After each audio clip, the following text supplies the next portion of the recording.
Boa noite, queridos amigos de Ideal Espírita. Muitas saudades de abraçar a cada um de vocês. Sintam-se abraçados energeticamente, ok? Bem, o Júnior me pediu para fazer uma palestra que será uma espécie de palestra piloto, né? Para vermos se essa experiência dá certo e, em dando, acredito que a adotaremos como tantas casas espíritas têm feito, não é isso? Então, nós preparamos com muito carinho, com muito amor, algo menor do que costumamos fazer presencialmente. Porque nós acreditamos que este instrumento virtual, né, ele pede algo mais sucinto. Então, minha explanação vai ter mais ou menos uns 25 minutos. Nós vamos falar sobre otimismo e bom ânimo, ok? É fato, queridos irmãos, que nós estamos vivendo dias atípicos, né? Isso não é novidade para ninguém. Dias difíceis, dias que nos pedem, né, que nos exigem um pouco mais. Um pouco mais de quê? Um pouco mais de paciência, um pouco mais de tolerância, um pouco mais de sensatez, um pouco mais de precaução com os nossos atos, um pouco mais de preocupação com o próximo, né?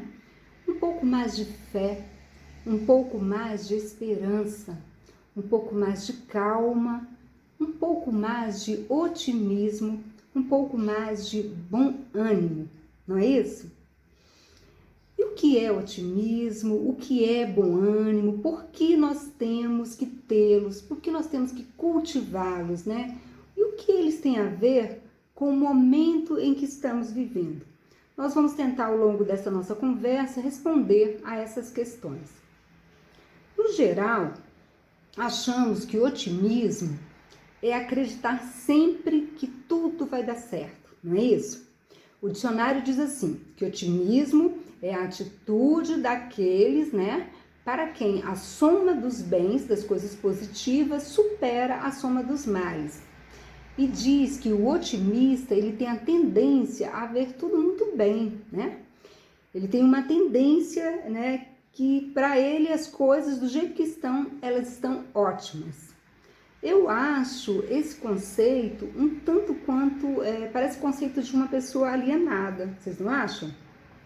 Bem, nós vamos trazer uma definição de otimismo do próprio Mestre Jesus.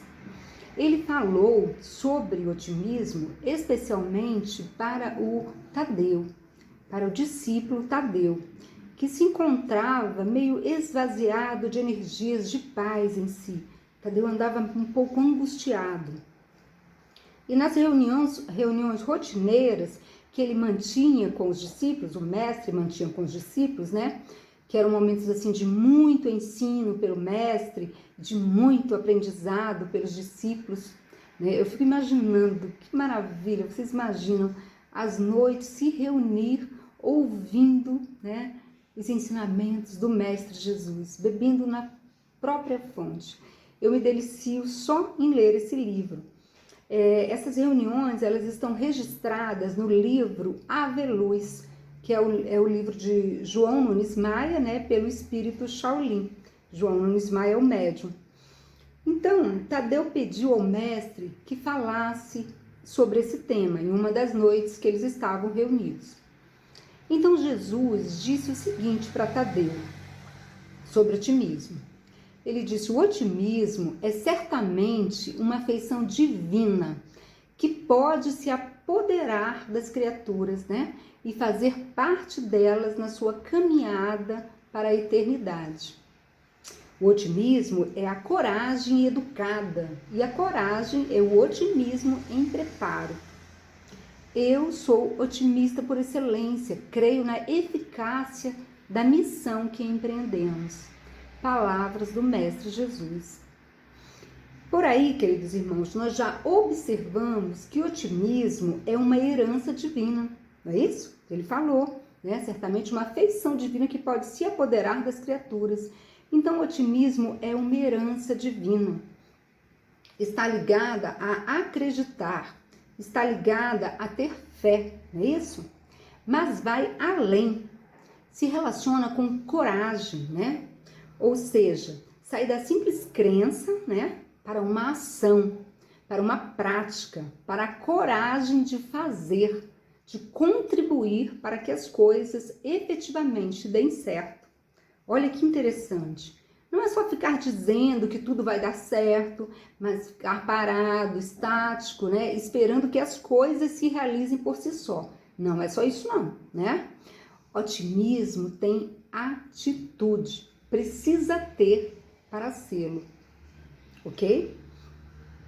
E nessa conversa, né, de Jesus com os discípulos, em especial com Tadeu, Jesus lembra que, em primeiro lugar, é imprescindível saber que toda a perfeição exige esforços compatíveis com as suas qualidades, né? E que essas conquistas da alma, né, como ser otimista, ter fé, ter coragem, né? Essas conquistas da alma, elas não são doadas por uma pessoa a nós, não.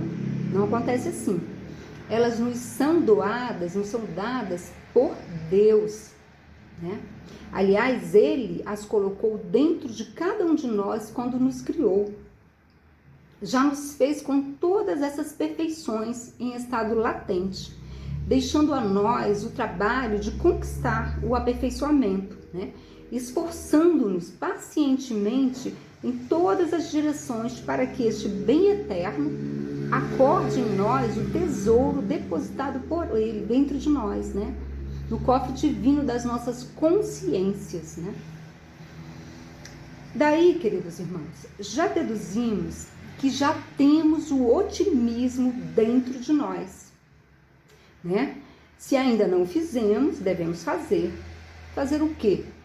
Despertá-lo, acordá-lo. Antes de falarmos sobre o porquê precisamos despertá-lo, vamos falar de bom ânimo, né? Que faz parte das indagações que levantamos inicialmente, lembram? Falamos o que é otimismo, o que é bom ânimo, por que devemos cultivá-los. Então, antes de nós falarmos por que devemos despertar o otimismo, vamos falar sobre bom ânimo. Para falar de bom ânimo, vamos nos basear no item 5 do capítulo 2 do Evangelho segundo o Espiritismo.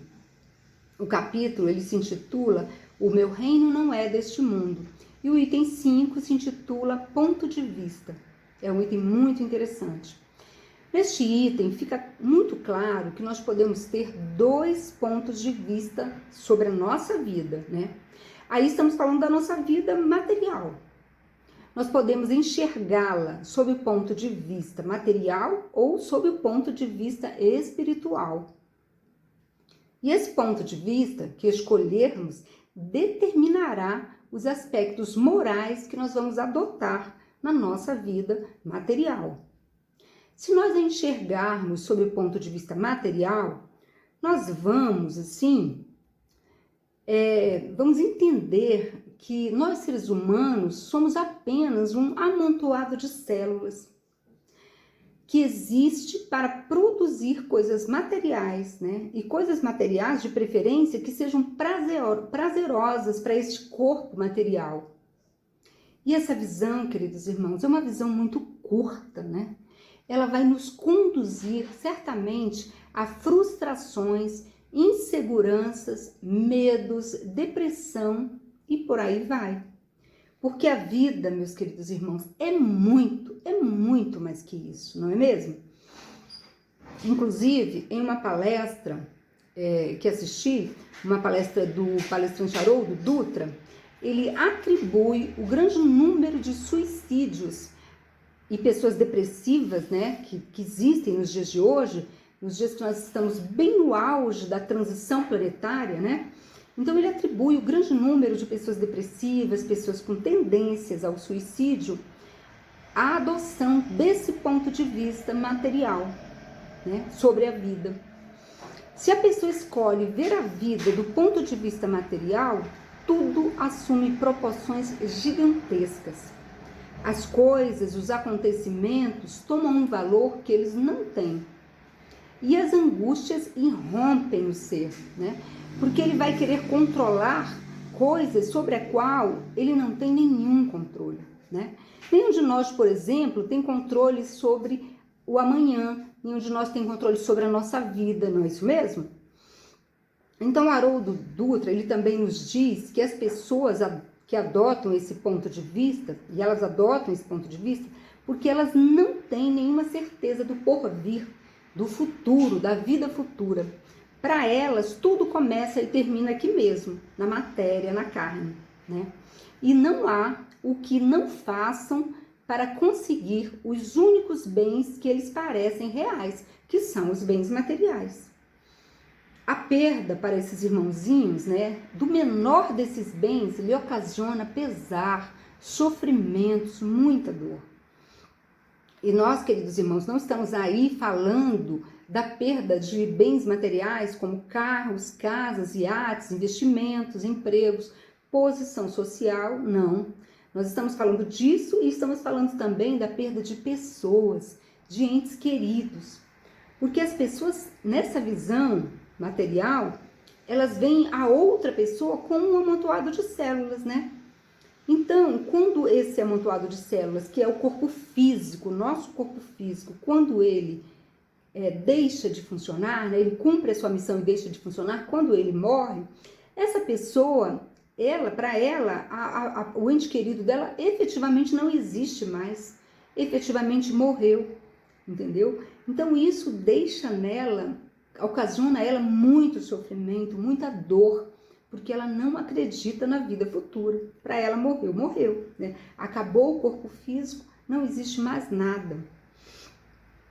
Porém, queridos irmãos, se enxergarmos a vida sob o ponto de vista espiritual, entendendo a sua inteira e grande dimensão, tudo muda. Tudo muda. A vida corpórea se torna simples passagem, breve estágio. As vicissitudes e tribulações dessa vida, elas não passam de incidentes que suportamos com paciência. E sabe por quê? Por sabê-los, né, de curta duração, precedidos de um estado mais ditoso. É aquela situação, né? Toda madrugada, difícil, fria, por mais longa que seja, tem um momento que ela acaba e o dia amanhece e o sol nasce lindo, né? Toda chuva, toda tempestade, por mais violenta que seja, danos que causa, tem um momento que ela cessa, né? E aí também o sol se põe, o sol nasce lindo. Então a pessoa tem esse tipo de visão sobre a vida. Ela sabe que tudo é passageiro. Então, sabendo o transitório, o estágio em que se encontra, menos importância essa pessoa dá pelos problemas que passam, pelos desafios, pelas dificuldades da vida. E isso, queridos irmãos, isso resulta em uma grande calma, né? Uma grande calma de espírito, uma paz interior, que tira da vida muito do seu amargor, da sua dureza, né? Esse enfoque dá à vida, dá a nós que temos esse enfoque, bom ânimo, muito bom ânimo, né? Principalmente porque entendemos que temos vida futura, que não é assim, tudo acaba aqui não, que a nossa vida verdadeira é exatamente essa vida futura. Haroldo Dutra nos lembra que a vida física é um hospital-escola que educa e cura.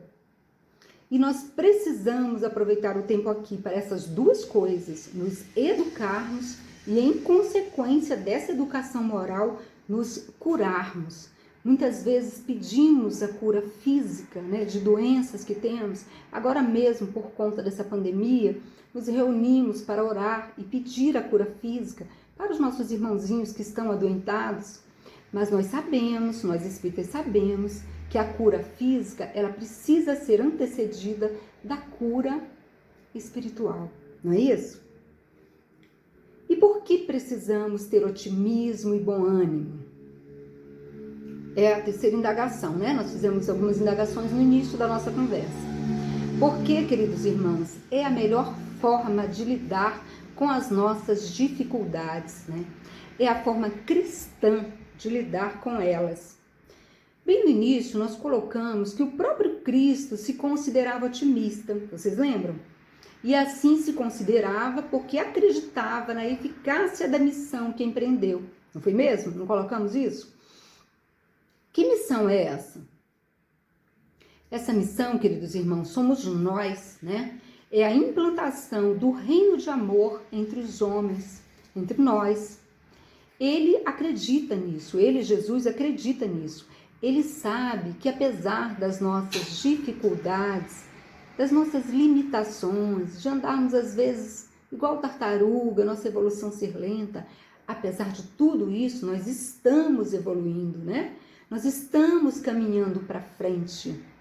E que um dia, este planeta não mais abrigará dor e sofrimento, como vemos nos dias de hoje, mas será um lugar de amor e acolhimento, de muito amor e muito acolhimento. Então, queridos irmãos, se nos intitulamos de cristãos, né, portanto, seguidores do Cristo, nós temos que deixar despertar dentro de nós essa beleza divina que é o otimismo. Temos que passar a ver os copos sempre meio cheios e nunca meio vazios, né? Temos que vibrar positividade, sermos focos de luz, né? Jesus, ele precisa que nós acordemos desse nosso sono de indiferença. Precisa que nós hajamos, ele precisa de nós para cumprir sua missão neste mundo. E a pandemia, queridos irmãos, que foi a quarta colocação que fizemos no início, o que otimismo, né? O que bom ânimo tem a ver com os momentos que nós estamos passando. E a pandemia que estamos vivendo em função da disseminação desse vírus chamado corona, ela deve ser vista por cada um de nós, cristãos, como uma imensa oportunidade de trabalho, de colocar tudo isso que falamos em prática, tudo isso que já viemos estudando há tanto tempo em prática.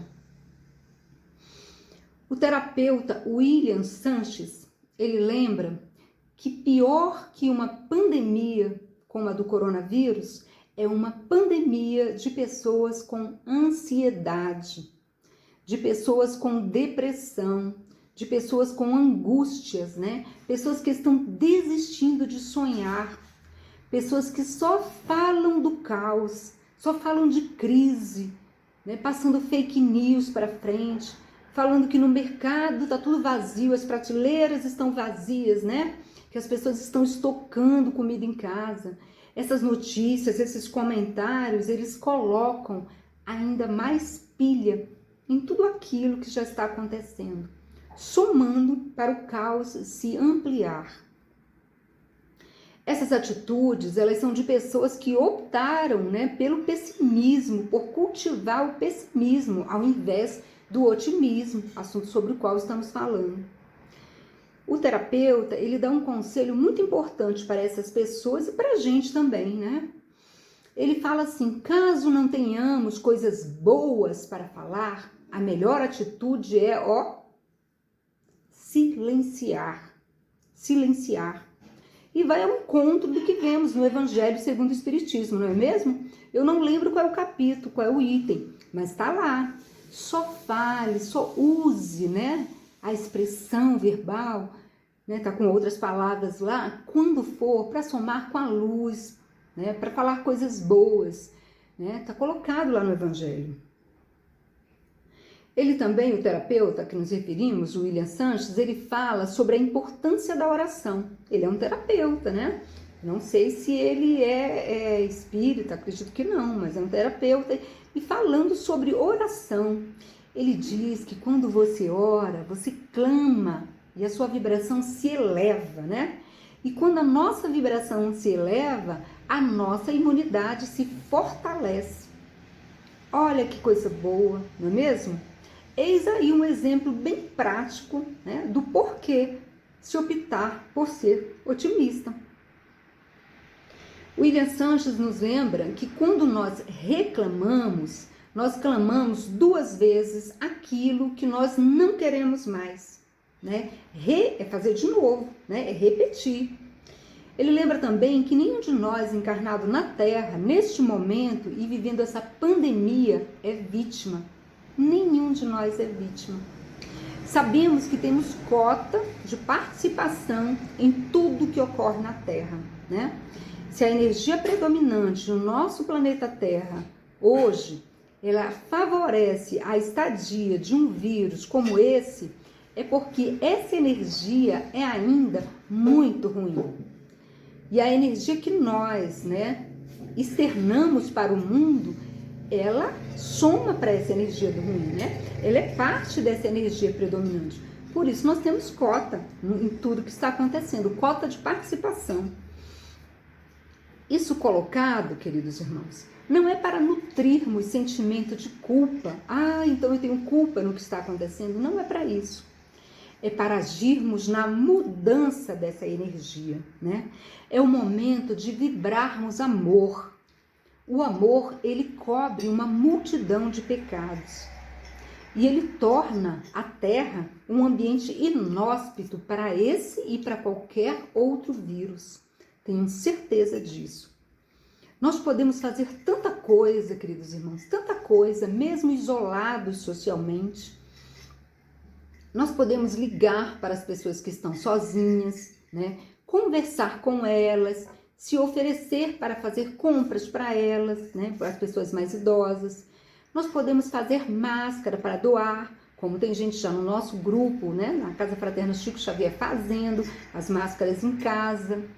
Nós podemos participar de cotas financeiras para comprar cestas básicas para as pessoas que trabalham como vendedores ambulantes, por exemplo, né? Entre outras, que estão sem trabalhar e assim sem o recurso do sustento diário, não é isso? Nós podemos orar, como já estamos fazendo todos os dias, às 21 horas, não é isso? Coisas para fazer não faltam, né? E encarar a vida sob um enfoque otimista e do bom ânimo exige ação. Não é algo apenas teórico.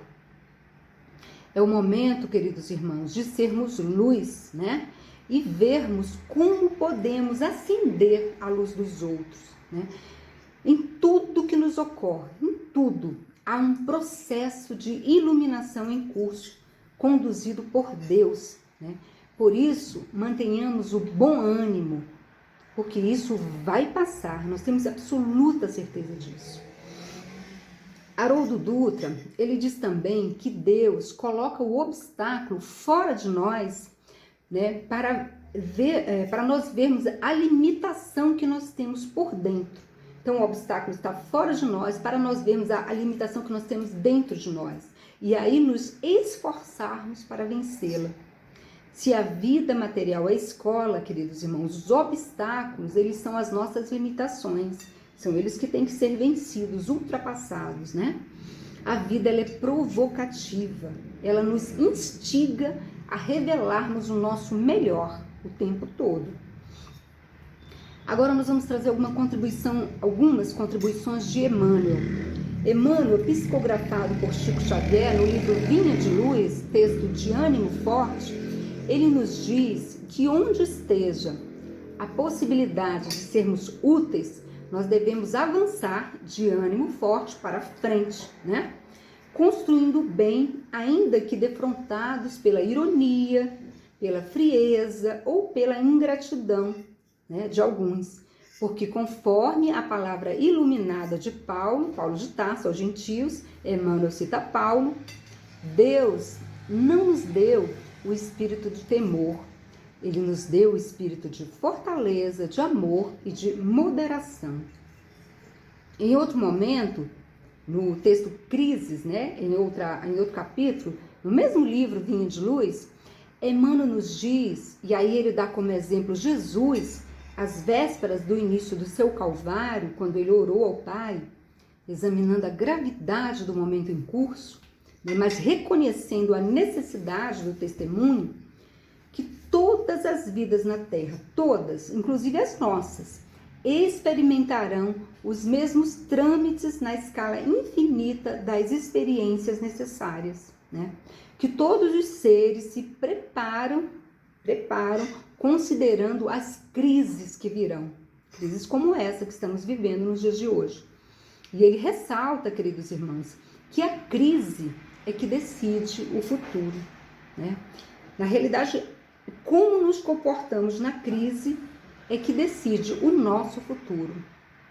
Por último, aí nos referindo às contribuições de Emmanuel para esse nosso tema, na lição 86, também do livro Vinha de Luz, Emmanuel nos diz o seguinte: saibamos confiar. Aliás, esse é o título da lição, né?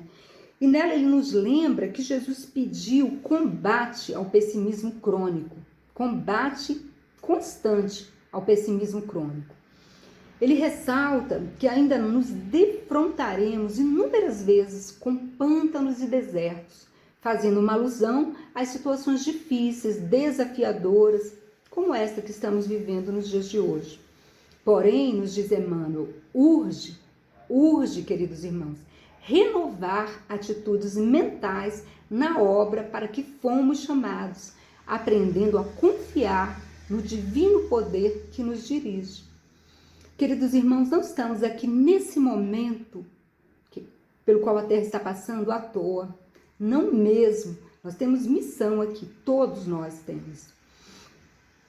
Na Terra, queridos irmãos, Jesus é o Senhor que se fez servo de todos por amor, né?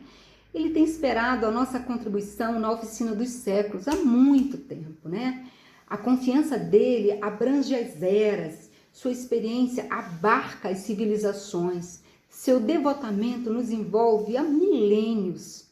Em razão disso, como adotar a aflição e o desespero se nós estamos apenas começando a ser úteis? Apenas começando, né? Por que adotar o desespero?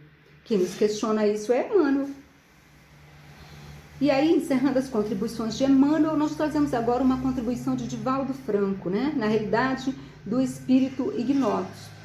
Divaldo Franco, psicografando o espírito ignotus, no livro Espelho da Alma, ele retrata os conselhos de um orador espírita a uma pessoa que dizia não saber como cultivar o otimismo nos momentos difíceis, né? Que são os momentos que mais nos pedem, não é isso? Para sermos otimistas.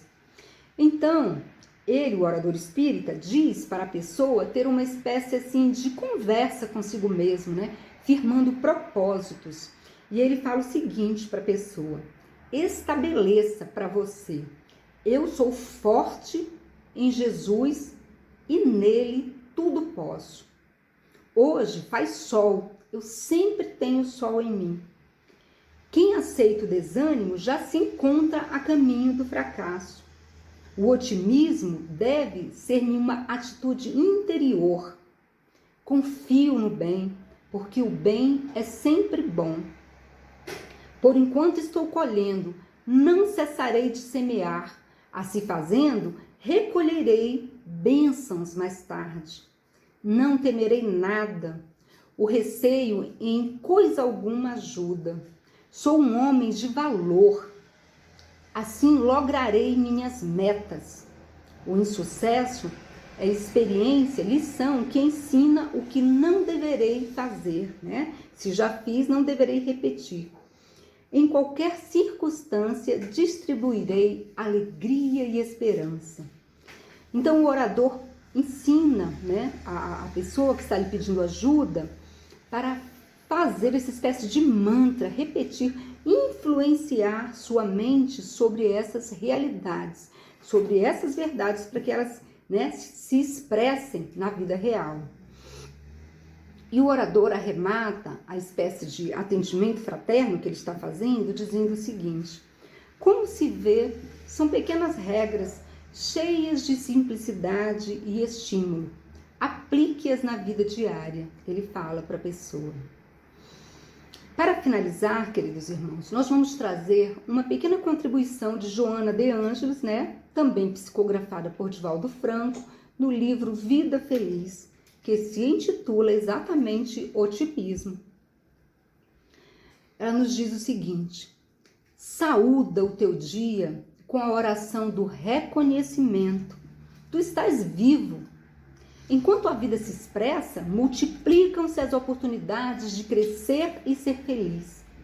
Cada dia é uma bênção nova que Deus te concede, dando-te provas de amor. Acompanha a sucessão das horas cultivando otimismo e bem-estar.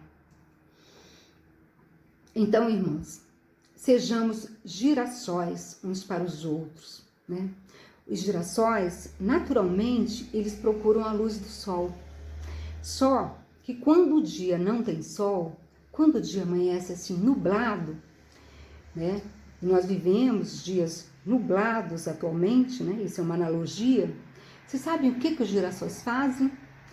Eles se viram uns para os outros, né?